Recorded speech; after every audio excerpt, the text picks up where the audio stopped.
Thank you, Ryugamine Ryu, for the tag. And I like the name. Makes me think of Mikado Ryugamine from Durarara. So it looks like the news we have here is that some people got sick of the localizer corruption and decided to make a petition to, quote, introduce a code of ethics for localization. And that change, they say, has to come from the IP holders in Japan.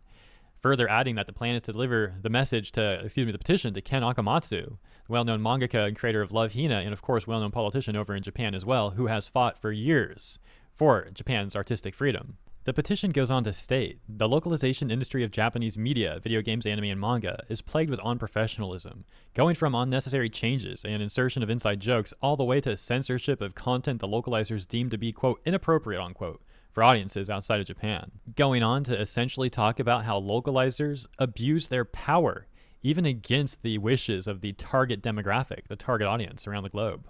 Going on to break down a number of guidelines and some bullet points here, with 1 saying no alteration of names of characters, locations, or others shall be done without reason. 2, removal of content, be it sexual, violent, thematic, or otherwise, can be done only if such criteria is met. 3, dialogue changes may only occur in a manner that carries over the original intent, meaning this. And 4, parody of content is essential.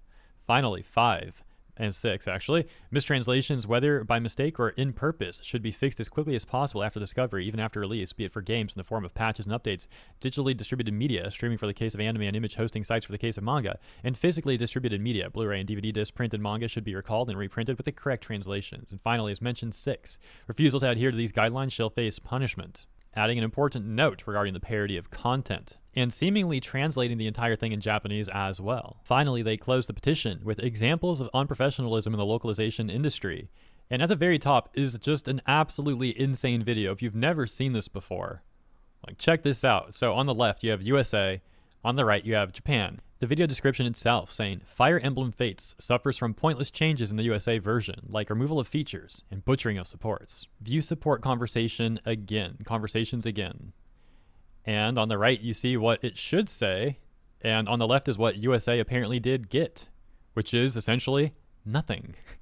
It's nothing there. And then it just goes back to the menu. Imagine clicking the conversation and there's no conversation. But of course, that's just like the archive, I believe. So like, you get that conversation first when you're actually playing through the game, and you should see what's on the right, basically.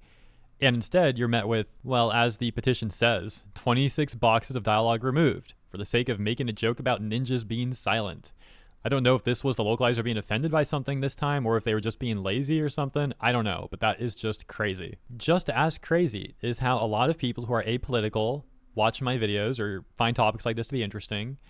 And there's also people on the left and right that tune in and find these topics to be interesting. Yet, when I cover stuff like this, we pretty much all get smeared by these Twitter cop types and some Redditors who will label anyone who's concerned about corruption in this industry alt-right or far-right, which is, 1, like I said, a complete lie and misrepresentation, and 2, doesn't even make sense. What do they mean calling out corruption in a corporation makes you alt-right or far-right?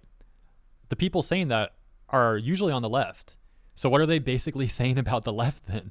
Like, so calling out corruption equal right? But that's, calling out corruption's a good thing though, but they're saying it in a way that's supposed to be negative. Like, I don't think they think anything through before they actually type it out. And then those same people, sorry, I'm starting to laugh now because it's so funny.